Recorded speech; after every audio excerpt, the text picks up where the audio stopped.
দর্শক আসসালামু আলাইকুম। কোর ভিশন ফাউন্ডেশনের উদ্যোক্তা উন্নয়ন কার্যক্রম ভিশন ফর সাকসেসে স্বাগতম। দর্শক, আমরা সবাই চাই সফলতা, কিন্তু সফলতার জন্য কি প্রয়োজন, কি প্রস্তুতি আমরা নিয়েছি, সফলতার কোনো শর্টকাট পথ আছে কি? এসব প্রশ্নের উত্তর খুঁজতেই আমাদের আয়োজন ভিশন ফর সাকসেস। আমাদের আজকের আলোচনা এম্পাওয়ারমেন্ট অফ ইমিগ্রেন্টস। আসুন আজকের অতিথিদের কাছ থেকে জেনে নেই কিভাবে এটা সম্ভব। We have two guests today, Dr. Sarah Sayeed and Ms. Kavita Pawria Sanchez. Dr. Sarah Sayeed is a senior advisor in the Community Affairs Unit of the New York City Mayor de Blasio. She is a woman who is making a difference by strengthening relations between diverse Muslim community, the mayor office, and city agencies. Sister Sarah founded and led Women in Islam, an organization that empowers women within a social justice, human rights, and Islamic framework. Sister Sarah has done her PhD in communication from the University of Pennsylvania. She is a former assistant professor at Burroughs College of City University. Ms. Kavita Pawria Sanchez is an assistant commissioner at the New York City Mayor Office of Immigrant Affairs. She served as the executive director of the Office of the Refugee and Immigrant Affairs at NYC, social service agencies, for 5 years. Ms. Kavita has done her bachelor in public policy from Cornell University and human rights law from City University. Assalamu alaikum. Sister, welcome to our program, Vision for Success. How are you today? Good. Wa alaikum salam. Very nice to be here with you all. Thank you so much for having us. And how are you, Sister? I'm good. Malikum salam. Thank you. Sister, our today's program is a Vision for Success. Actually, we talk about the empowerment of people. Core Vision is working with people to empower people through entrepreneurship. So how your department, your service, I will start with Sister Sarah, that you are working with the Community Affairs Unit of the New York City Mayor. Right. Before I answer the question, I just want to make a slight correction to my bio that was read, which is that, and this relates to the diversity of a Muslim community. I actually am not the founder of Women in Islam. It was founded by a leading African-American Muslim woman here in New York City around the time of the Bosnia crisis, and her name is Sister Aisha Ladawiya. She's known widely in the community, a very respected elder. And I've had the privilege of working with her, as well as many other, diverse New York Muslim leaders. And I'm really excited that in this role that I have with the mayor's office, I get to continue some of that work that I've been doing with the community. And your program name is Vision for Success. And we have a vision for success for us and our work at the mayor's office of community affairs, which is really to see New Yorkers, Muslim New Yorkers among them, to be really engaged in civic participation, to understand how government works, to understand the resources that city agencies have to offer communities, and to be able to use these resources, in a time of need. And we are offering a variety of services across many different agencies. My colleague Kavita is from Immigrant Affairs, and we have other agencies like the City Commission on Human Rights, Small Business Services, the Department of Education serves New York City children, the New York Police Department, keeps our city safe. So there are a variety of different agencies, and we want to make sure that Muslim communities and New Yorkers broadly are very comfortable with what we are offering. And so that's what I'm. Affairs unit also. There's consumer affairs. There's housing and housing. There's all kinds of programs that are there. Your organization is connecting. Your department role is to connect the community with the mayor office, or. Yes, we connect. Our unit is basically the communications link between the mayor and New York City communities. So we work in all the 5 boroughs. We have borough directors. We have constituent liaisons like myself. And our job is to listen and to keep our ears on the ground and see what is impacting communities, what they'd like to see from the mayor and the administration, and then share that back, with with the administration. And also, we want to make sure that communities know who the administration is, what we're offering, and so it's two-way communication that we're bridging. We'll talk other issue also, but today we have Ms. Kavita. You are dealing with the immigration issue, particularly your department, sir, and it's a burning issue. It's well-versed people are concerned about this immigration issue. Can you explain how you are working with the community? Sure. So I think similar to what Dr. Sarah was sharing, the Mayor's Office of Immigrant Affairs works tirelessly every day. We're out in communities listening to what the needs of immigrant communities are, whether it's the Bangladeshi community in the Bronx or Queens, or the African community in the Bronx and Staten Island.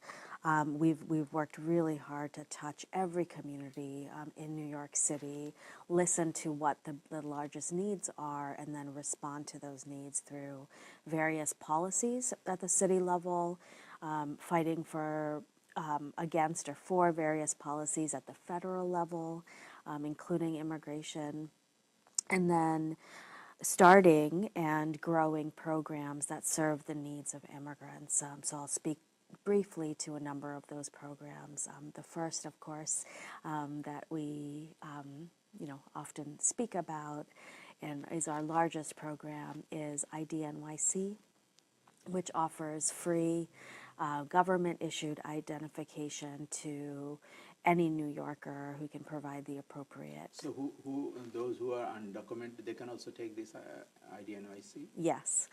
So the undocumented, many other vulnerable populations have come forward to take advantage, whether it's people who don't have legal status, to the elderly who have maybe, who don't drive anymore, don't have a driver's license, to homeless youth or other homeless populations, people who are coming out of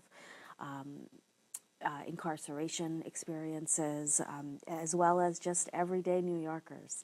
Nearly 1 million New Yorkers have signed up for the card, so we now have over 1 million, which is 1 in 9.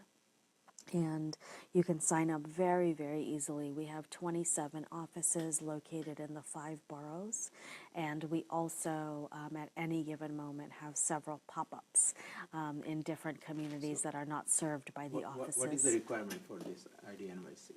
Sure. So I won't get into the details. There's essentially a point system, and you have to demonstrate that you live in New York, and that you are who you say you are, and that can be done through through a very long list of documents that you can provide to show that you live in New York and you are the person. So live in New York means I have to have a residence, I have to have an apartment or address as a... Right. You do have to show residency. It's not necessarily through an apartment lease. There's many, many ways to show that you actually live within the 5 boroughs. So this is a part of the community affairs unit, or it's a separate immigration? Mm-hmm. Separate, but we're in it together. It was a huge priority of Mayor de Blasio's, and so as soon as he was elected into office, we got to work building that program and putting it into place very quickly. So you said that from federal level, we heard a lot of things. We see in the news, we read in the newspaper, and TV show. There is a lot of scary thing we watch. We heard about how scary this immigration issue actually federal level. Mm-hmm. The policies actually they are adapting. Sister Sarah, you can. Well, I mean, I think it's definitely been alarming. It's been, I think, a drastic change, the posture of this administration compared to the last one in terms of immigrants and their rights. And I'm sure Kavita can share a lot more of than I certainly have the knowledge to. But I think that people definitely feel that they are not welcome here, as immigrants. Broadly speaking, I think that America is going through a period of figuring out what it means to be American. And many of us who have been advocating for people who are from all cultures and diverse cultures to be part of the American fabric, and we are a part of the American fabric, but there's a part of our country that doesn't see us as belonging here, and I think that's what's being negotiated. And so, we're really trying to make sure that we continue to reemphasize that immigrants are Americans, and America was founded by immigrants, and we don't have America without immigrants. So, yeah. So I was talking with you about the news. We'll talk after the break. When I come back, we'll talk about this news. We'll take a short break shortly. Viewers, we will take a quick break.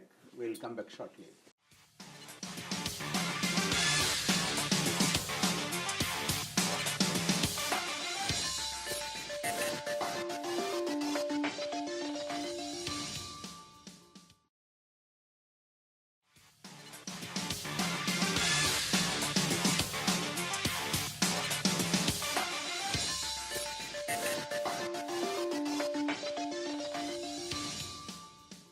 Welcome back. You are watching Vision for Success. We are discussing on empowerment of immigrants. Here with us, Dr. Sayeed and Ms. Kavita Pawria. Welcome back. So we heard or we read in the newspaper, there's a reporting that immigrant will be reduced by 50% in the U.S. So that is an impression one of our client asked me. So the legal immigrants who are already here with green cards, so will there any problem for them also? I think what you're referring to is a piece of legislation, a bill that was proposed in the recent weeks, which is just a bill right now. It's not a law yet, and we'll see as to whether it really does pass both the House and the Senate. But that bill, you're right, does propose cutting future immigration by 50%, or that's the predicted consequence of what would happen if that bill did in fact become a law. It as far as I know, it does not propose cutting the numbers of immigrants that are here now, especially when you think of green card holders who should largely be safe in the context of that law. All of that said, it's very difficult to comment on the impacts of bills that have not yet become law because every individual's case is so unique.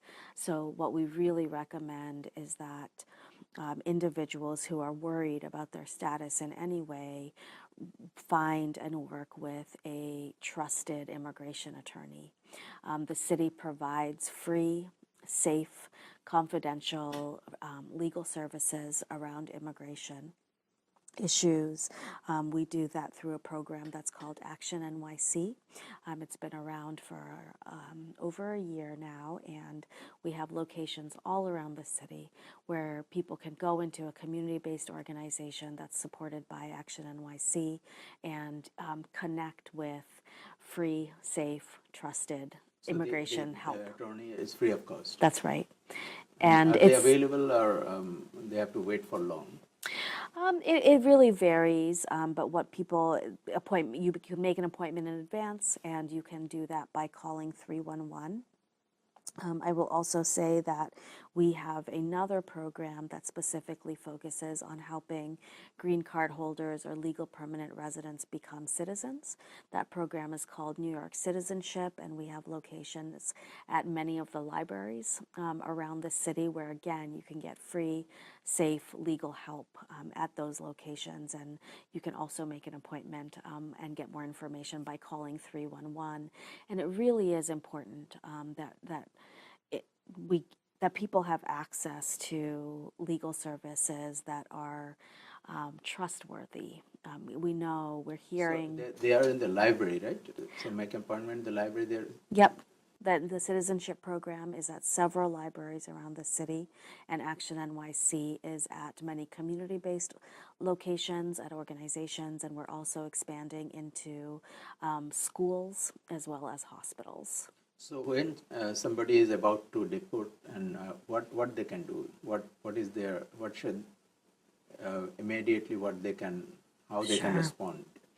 I believe the first very important step is connecting with an immigration lawyer who can provide you with good, proper counsel according to your individual circumstances. Every individual has a different set of circumstances. They may have options to stay in the U.S. A lot of people don't know that there is a path for them. In the past, they may have been misled. They may have paid someone to get papers that was a fraudulent provider, misled them, provided them with bad legal advice, and sometimes those issues can be corrected by speaking with a credible immigration lawyer, and that's been a huge focus for the city. The city currently invests over $30 million in immigration legal services, all free, all around the city, and it's an unprecedented investment for any city in the nation to have made. So, sister, any other services you're offering for the immigration, those who are coming here, like, I'm sorry, not immigration, it's undocumented people, like who are asylees and other people. Is there any program from community affairs unit you're offering to them? Well, I mean, I think one thing that is very important for people to know is that New York City and all agencies are required to serve people regardless of their immigration status. So it might be a program that's coming out of the Health and Hospitals Corporation, right? The hospitals here in New York City, anyone can walk in and be provided care regardless of their immigration status. The New York Police Department serves everybody regardless of whether you're a refugee, asylee, undocumented. They don't need any ID. They do not. They are not required to show immigration ID or documents or anything to be served. So it's very important for people to know that. Yeah. But sometimes we heard that people are refused to treat or they are asking for some kind of document or some ID or some things. So no people are required for any kind of document or ID for or work authorization or something like this to go for To treatment receive health care? Yes. No, not in a city hospital. I mean, there might be different practice in a different hospital, but if it's a city hospital, they're required to serve everybody. And in fact, the Health and Hospitals Corporation recently put out a campaign in partnership with our office that one of the headlines is "We care about you, not your immigration status." So they're really making sure people know that everybody is welcome at a New York City public hospital. You may be eligible for emergency health insurance, and even if you are not, they're required to serve you. They don't go to hospital because they will have to pay the bill, so they don't have the money, so and they are undocumented, so they're scared. A lot of people don't know. I think one of the things we want to make sure is that people have health insurance, right? And so the city has a Get Covered NYC campaign that's happening right now to see what people are eligible for. But the hospitals are required to serve people regardless of their income as well. I mean, there are specific programs that will take care of you. So Get Covered is who are covered under? Get Covered is for anyone who is. I mean, I don't think that you need to be a citizen, or I think you need to have a green card, right? And you can have certain types of work visas to have health insurance. I don't think they're eligible for federally funded health insurance if they don't have work visa. Well, I think. Right? I think what I would say, is particularly because neither Sarah or I are experts on health insurance, is that as we all know, health insurance is so complicated.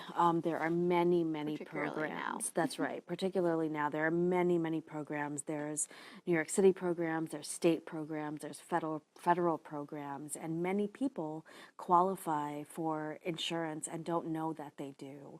And so I think a very important first step is to find out, to apply. You said that the service, people can call 311 or they get the service. Is it 24/7 they can Yes. get the service? That's right. Attorney and other services available 24/7? The attorneys don't work 24/7, but you can make an appointment and you can call 311. But in case of deportation, like it's a emergency. Sure. So what they can do for? Well, I want to just go back to the health insurance for a minute. I think people can also call 311 and do the screening through Get Covered to see what they're eligible for. And for deportation, I mean, it's usually, you get, I think there are different phases to this. You know this better than me, right? I mean, you get notified well and before you actually get a deportation. Depends. Depends. Some people do, some people are don't. just, Yeah, I mean, particularly now, I guess. that's But right. yeah, I mean, I don't know. Do you, what's the? Sure. I mean, I think answer? that is the reason, particularly with the fear of deportation, which has become much larger for so many people under the new federal administration. I think the first step is just if you are at risk in any way at all or are worried about that, we really strongly recommend that everyone see a trustworthy immigration attorney. And in the case of an emergency, I believe that if you go to our website, which is nyc.gov/immigrants, we have information about where you can turn for legal services beyond what the city provides. We'll take a commercial break. We'll come back shortly. Dear viewers, you are watching for Vision for Success. We will come back shortly. Stay with us.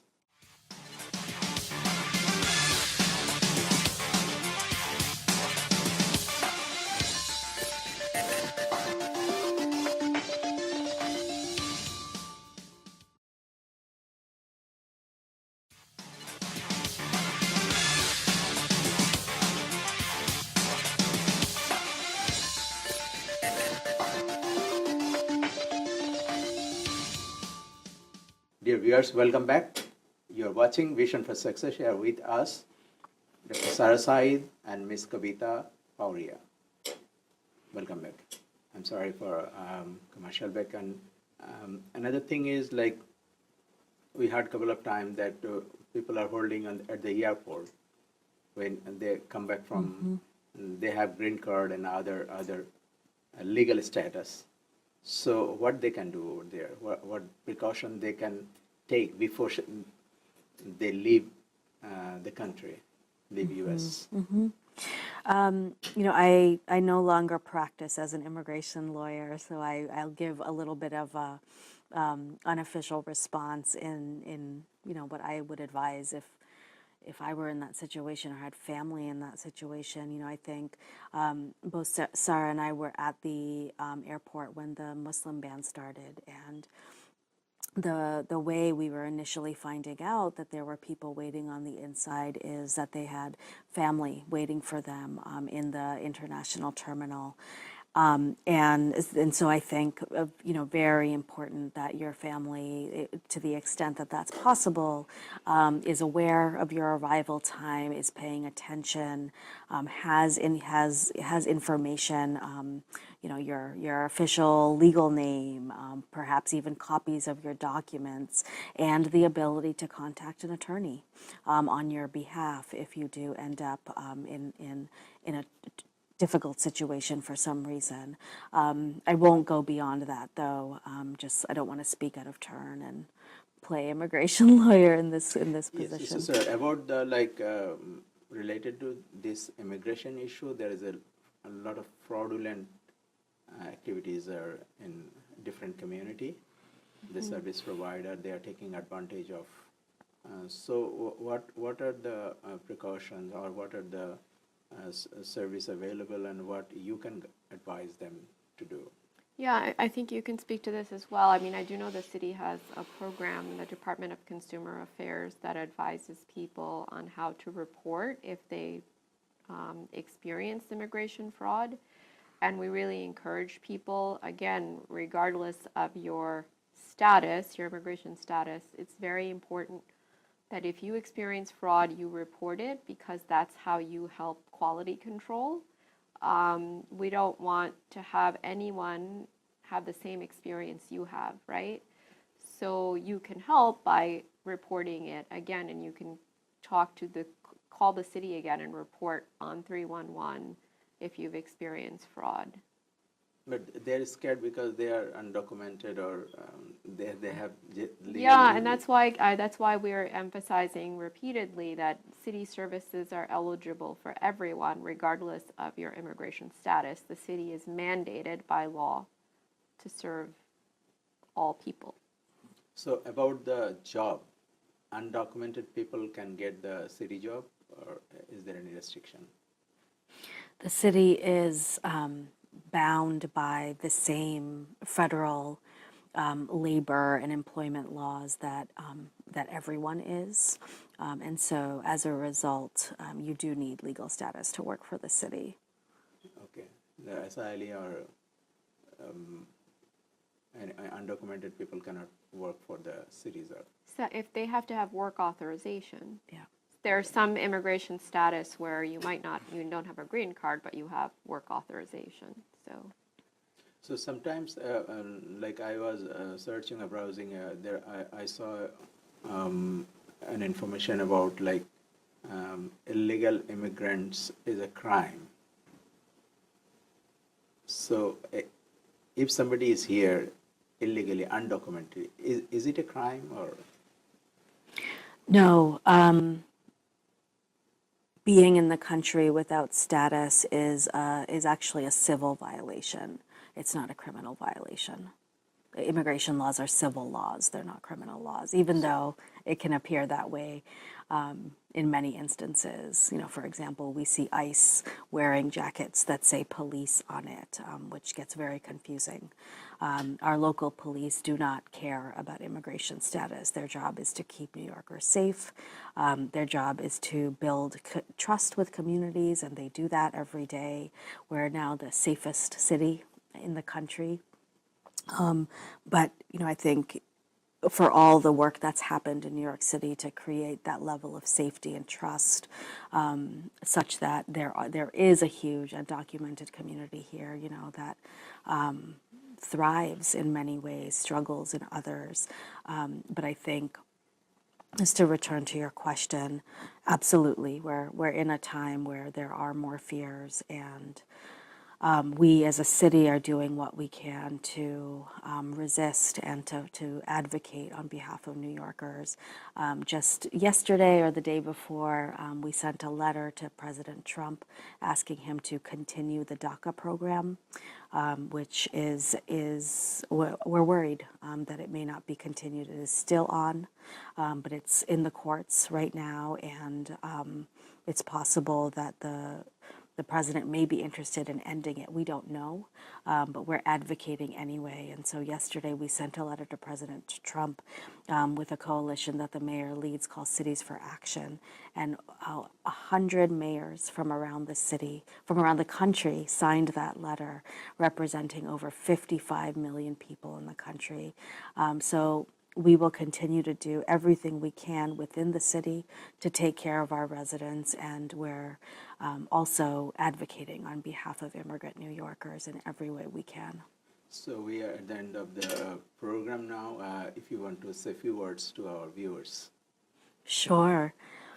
You know, I think we are in a very difficult moment, and what has been inspiring for many of us has been what we've always known about immigrants, which is that we are strong, we are resilient, and we live in a wonderful city.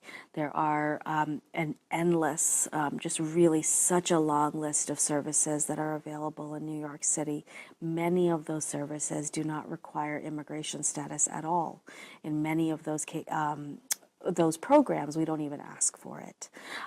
So I think to the extent that we all have the ability and interest in changing immigration laws at the federal level, and we will continue doing that together. There are still, so many benefits and services within New York City that absolutely our communities should be taking more advantage of. And, we've seen tremendous interest and engagement in the last several years, but we want to hear more, we want to do more, and so we really invite immigrant communities, the Bangladeshi community, of course, to avail themselves of more of the services that are available. And thank you so much. Sister Sarah. I think I want to go back to where I started, which is that, immigrants have been a part of America and America needs them. And our communities have a lot to offer our city. And we really look forward to partnering with communities, including the Bangladeshi community and all the diverse communities of New York, to create a vibrant city that will serve all New Yorkers. And, we all have a role to play. And part of that role is to be informed, to be engaged, to know what's happening in your neighborhood, in your community, and to see how you can play a role in making things better, not only for yourself, but for all of your family or the city as a whole. So we look forward, again, to really working with the communities and in partnership to make things better for everyone. Thank you very much, Sister Sarah, Sister Kavita, for coming here. I believe the viewers will be benefited out of all these things, though we have a time limitation. That's why we have to conclude. Thanks once again for coming. Thank you for having us. দর্শক, সফলতার কোনো shortcut পথ নেই। সফলতার জন্য অপরিহার্য হচ্ছে সঠিক এবং পর্যাপ্ত জ্ঞান, অপরিহার্য হচ্ছে ভিশন। ভিশনারি উদ্যোক্তারাই বদলে দিতে পারেন সমাজ ও অর্থনীতি, হতে পারেন অন্যের জন্য প্রেরণার উৎস। ভিশন আত্মবিশ্বাস, পরিশ্রম এবং ধারাবাহিক চেষ্টা এনে দিতে পারে সাফল্য। আসুন সফলতার জন্য সেভাবেই চেষ্টা করি, নতুন প্রজন্মকে ভিশনারি উদ্যোক্তা এবং পরিশ্রমী হতে এবং ইতিবাচক ভাবতে শেখাই। উদ্যোক্তা সৃষ্টির মাধ্যমে ক্ষমতায়ন, এই লক্ষ্যেই কোর ভিশন ফাউন্ডেশন কাজ করছে। আপনার কর্মসংস্থান, ঋণ মুক্তি এবং স্বনির্ভরতার জন্য কোর ভিশনের সাহায্য নিতে পারেন। অনুষ্ঠান সম্পর্কে আপনার পরামর্শ মতামত লিখুন info@corevision.us অথবা কল করুন 718-406-9298। অনুষ্ঠানটি প্রচারিত হবে প্রতি শনিবার রাত 9:15 ইনশাআল্লাহ আবারও দেখা হবে আগামী শনিবার এই সময় এইখানে টাইম টিভিতে। আসসালামু আলাইকুম।